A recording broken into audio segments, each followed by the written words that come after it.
Doo-doo. We are live. Hello. We are live. It's Tuesday. Hello. It is. And it's sunny. It's sunny Tuesday. Thank everything. Thank everyone. Thank it all. I need sunshine.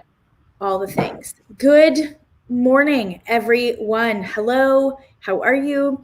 Happy Tuesday. What is happening? We are not going to do the Black Friday thing today because I want a little bit of actual time to source some things. And last night was a busy night and I did not have the time to do that. So we are going to dive right in to today because we are late as per usual. It happens, you know? It happens. I mean... And what we are talking about this morning is how do I know what to make my signature program about? That is what we're talking about this morning. There are no slides today. So you are just going to get two talking heads. And, you know, we're just going to roll with it that way. It's fine. We get this question a lot, specifically from practitioners and coaches who have to lay hands on people like massage therapists or Reiki practitioners or chiros. And they're like, what should my program be about? You know, what should my program be about? And life coaches, parenting coaches, like specifically, I think this question comes from those practitioners, coaches, and even therapists who don't really have a tremendous amount of client experience because they haven't, and that's fine. You don't need client experience to create a signature program. But when they haven't been utilizing a framework that they sort of have iterated with people over time, then it becomes a question of like, I have so many ideas in my head. There's so many different, you know, things I could do. What should my program be about? So we're going to give you 3 things to consider. And I'll just start by saying your signature program is not the totality of your business. So important. It's really important to get that because a lot of people are like, oh, I have a signature program. Signature program doesn't equal business. Yes. Like just because you have a program doesn't mean that your business will automatically be successful. Yep. Good morning. Good morning, everyone. Say hello in the comments.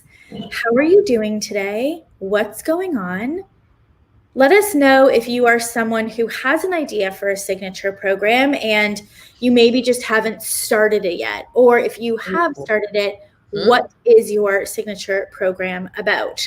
And so that's, you know, what I said before in terms of like, a lot of people are like, well, I have a signature program, therefore I should be successful. Yeah. And we know that that's not true because there's a lot of other things. I shouldn't say a lot. There's a couple other things that are required in order for you to sell or enroll people into your signature program, which we will not actually talk about today because today we are talking about the 3 things to consider when deciding what your signature program should be about. Yep. And so I'll start with thing number 1. This is the thing that I think you want to sort of start off with, and this is maybe a little counterintuitive, but it's so important. It's so important. And the thing that I want you to consider, which might be challenging, is what is the business as a whole? Right? So if we take ourselves out of our professional designation for just a second, and we identify as a startup, a founder, an entrepreneur, right? Yep. Let's pretend we're building a store. Okay? We don't start the store with what is one item I'm going to sell. We do not. Nope. That's not how anybody, like, you don't, maybe you have an idea for items. Yes. Right? But the items come from, this is what I want the totality of the store to be about. Do you want the store to be about selling designer wool to make sweaters? Do you want the store to be about selling non-toxic cookware? Do you want the store to be about selling scrunchies and headbands and like hair attire? Yeah. Hair apparatuses? Right? I can get behind that. Yeah. What is the totality of your business? Right? What do you want to have in 10 years from now? If you, like, when people say to you, you know, what do you do? Your answer is, well, I have an online practice and I work with menopausal women who are really struggling to lose weight and don't want to give up wine, chocolate, and popcorn. Like, your business is for menopausal women who are struggling to lose weight. And the things that you offer within that business are the different revenue streams, SKUs, let's call it, right? If you were like, you go check somebody out and you have to like do the beeping thing, and they like my kids like at the checkout, you know, and they have to like, can I scan it? Right? Yes.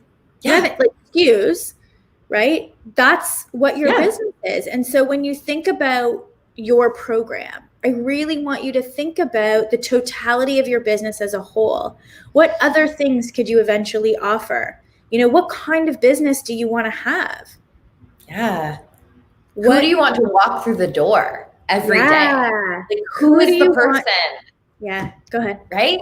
I was just gonna say, who is the person that like they walk through your shop door and you're like, yes, this is my people. I can't wait to go over and make sure he or she has everything that they need. And I can like show them how this works and this works and this works. Who is that? Yeah. If you were to, you know, do a client, what's the word I'm looking for? Like a client gratitude party or whatever. Do you know what I mean? Like a client, thanks for being a client party. Yeah. Who do you want at the party? Yeah. Who do you want to hang out with there? Yeah. Who do you want to hang out with? What, you know, take yourself out of your naturopathic, I'm a naturopath. That's great. That is the tool by which you use to get these people results, but that is not your business. Yes.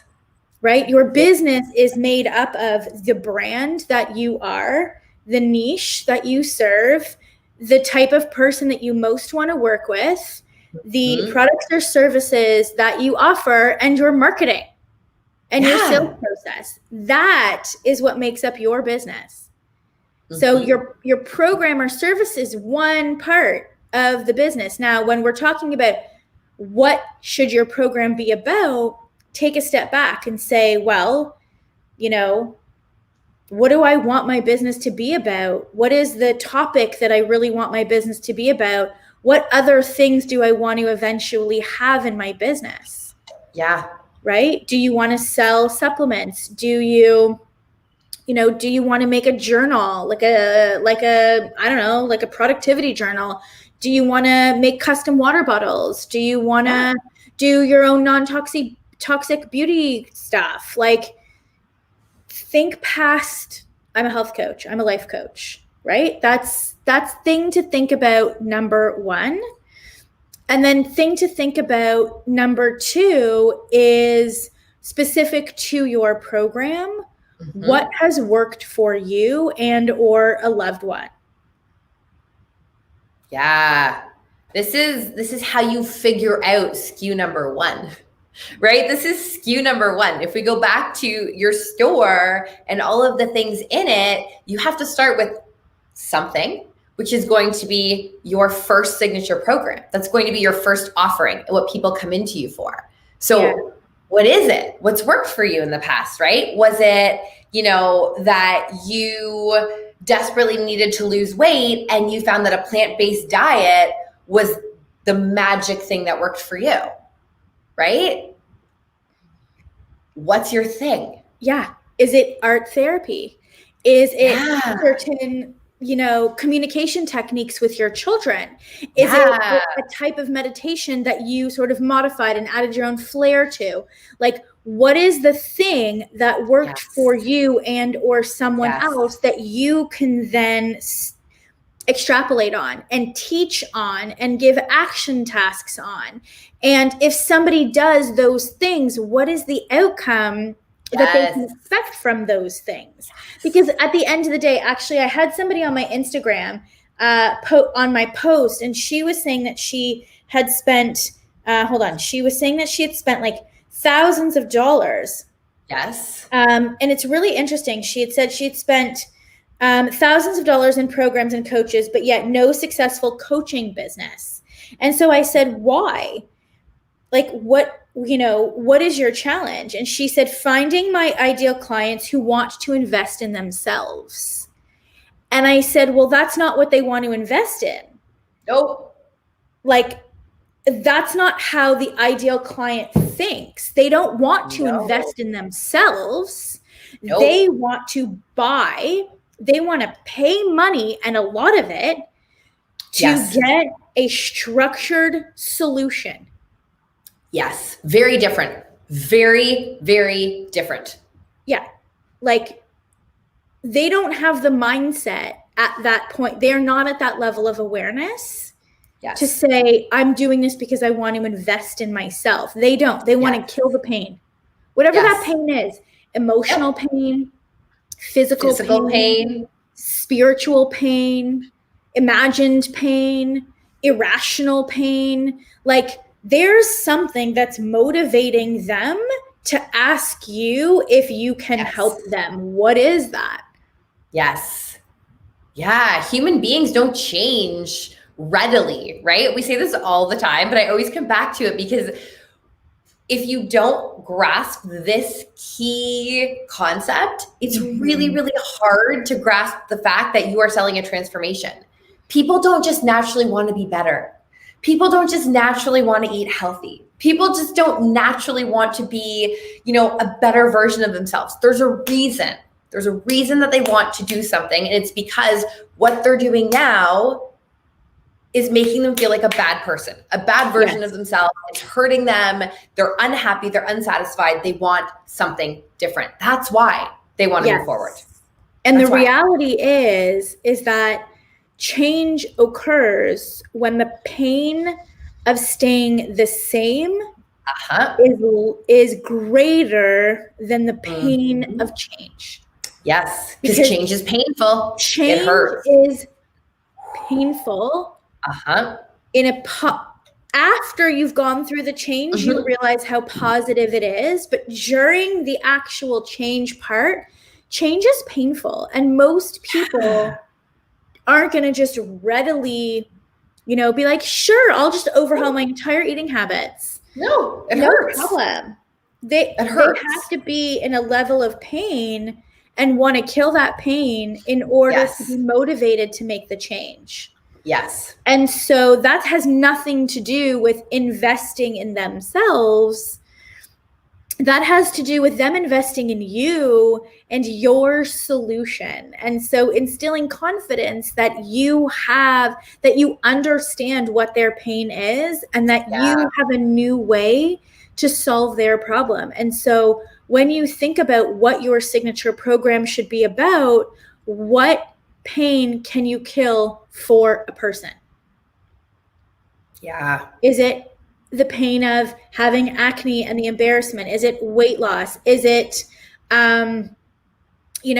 how to heal at the pain of like a toxic relationship? I'm looking at Liz's comment, right? The pain of being in a toxic relationship and carrying that forward into new relationships. Yeah. Right? And what that's like. And all of the sort of PTSD about being in a toxic relationship and how that affects every aspect of life. And you kill that pain and help them to, reestablish a healthy level of self-worth so that they can have X, Y, and Z. Yeah. Right? Lori's saying people change to get what they want, but they always go back to being who they are. Yep, change doesn't work. That's why we offer transformation. Yes. Exactly. They have to break what they're doing that isn't working. Yes. Yes. 100%. But like, they have to, they have to be at that breaking point. Yeah. Right? They have to be at that point. And so what is that? Right?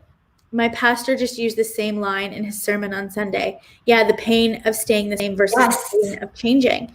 Right? Absolutely. Yes. And so when somebody is at that point, what is it that they are suffering with? Answer that question for yourself. What is it that they are suffering with? Because every time you create and try to sell something, people will buy it when you can clearly communicate what they're suffering with and how this ends that. Yep. And that language is not, I made something that you should want to invest in yourself. No. Nope. No. That's putting you're sort of transferring the ownership and the responsibility onto them when like you were the expert, you were the coach, right? Yes. And so if you think about it, what is the pain? Like even let's just take sunglasses, okay? Let's just take like sunglasses. When you go into, why do people spend hundreds, if not thousands of dollars on a purse or sunglasses? Why? Or fancy cars? Why? When like, a Yaris is fine. Like why? It's like I don't know. It's not a fancy car make. You know what I mean? It's like a dinky like car. But it gets you from point A to point B. Got it. Yes. Yes. Where the minimum is acceptable. Right. Got it. Why? Why do people spend $300 on sunglasses?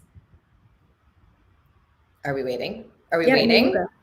Are we waiting? Are we waiting for comments to come in? Or are we going to like... You can say, because we're running out of time. And I didn't get to the third thing yet.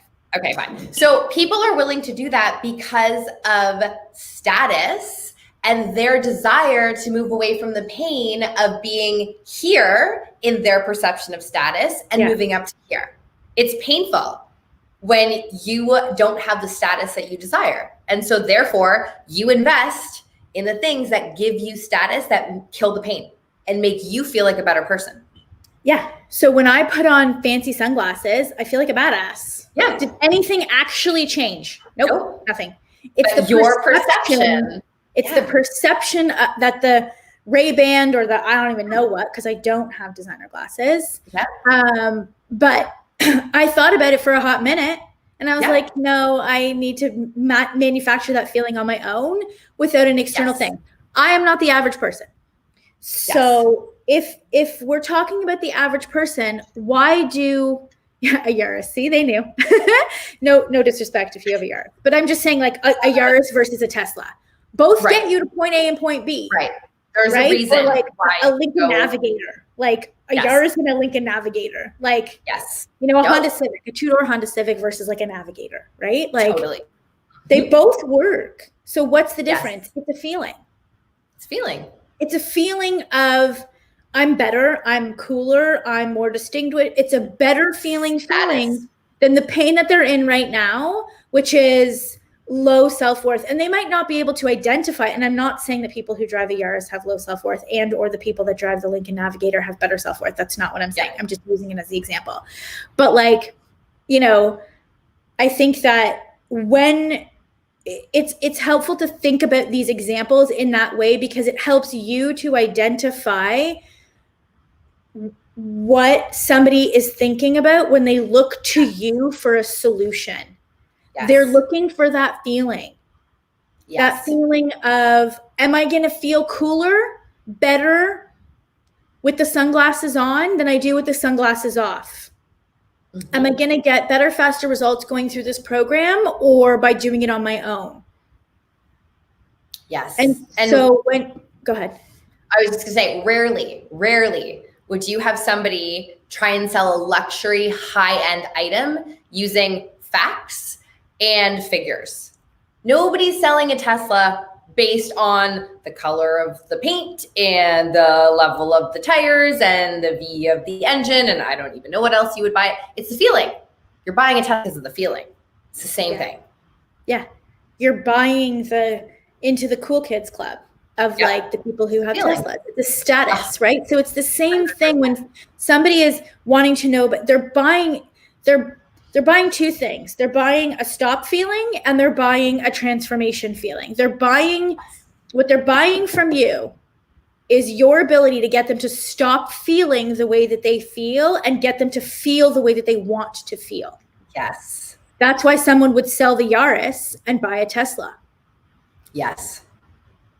Because they don't want to feel however it is that the original car is making them feel, right or wrong. Mm-hmm. Material things, we can talk about that later, but as the example, they feel a certain way pulling up in a Yaris than they do in a Tesla. Yep. It's silly, it's dumb, but that's the world we live in. So play the game, right? Play the game. And then the last thing is legacy. When you think about your business and your signature program, what is the impact and legacy that you want to have? If you're in this for the long haul and I'm going on my 10th year of doing this. Mm-hmm. I've accumulated a body of work that is my legacy. Am I Oprah Winfrey? No. But my legacy is just as important as is yours. Yeah. Right? Because what we're doing here impacts people beyond any sort of realm that I could even understand. And so what is, in 10 years from now, what is the body of work that you want to accumulate? What is the legacy that you want to have? Do you want to have hundreds, thousands of women who have now recently just gotten out of toxic relationships have self-worth because you decided to take a stand for them? Do you want to have thousands of women, men, children who now are eczema free because you were like, I went through this and it sucks and I don't want that for you? What is that? I want to know that in 10 more years from now, thousands of practitioners and coaches and therapists and anybody in alternative health and coaching has a signature program that they are using to transform lives. Like, that is my linear focus. Everything that we do in my business, all roads lead to this. Yep. Because that is how I feel that we could have the greatest impact in this world. Mm-hmm. Right? And what we do off of that is just like the cherry on top. The things that we do financially to support the team and, our philanthropic stuff and our giving and our purpose for like all of that comes because we have a narrow focus and are having an impact. Yeah. Yes, I want to start a foundation scholarship, run retreats, workshop, all for women over 50. Yes, exactly. So when you think about your program, stop thinking so small. Yeah. Take a step back and think, okay, what is my business? Yeah. Who do I want to work with? What problem am I going to kill for them? And what's the transformation I'm going to deliver? And what do I want my legacy to be? In 10 years from now, what do I want my body of work to consist of? Those are big questions. Yeah. But they're important questions. And you're allowed to think that big. You're allowed to use words like legacy and impact and body of work and thousands of people. Yeah. And it should feel exciting, a little scary, but also super exciting. And, you can also pivot. Yes. If you want. Yes. You can. Right? You can pivot and you sort of will. And it's like, it might take years for you to really figure out what your lane is. And that's okay.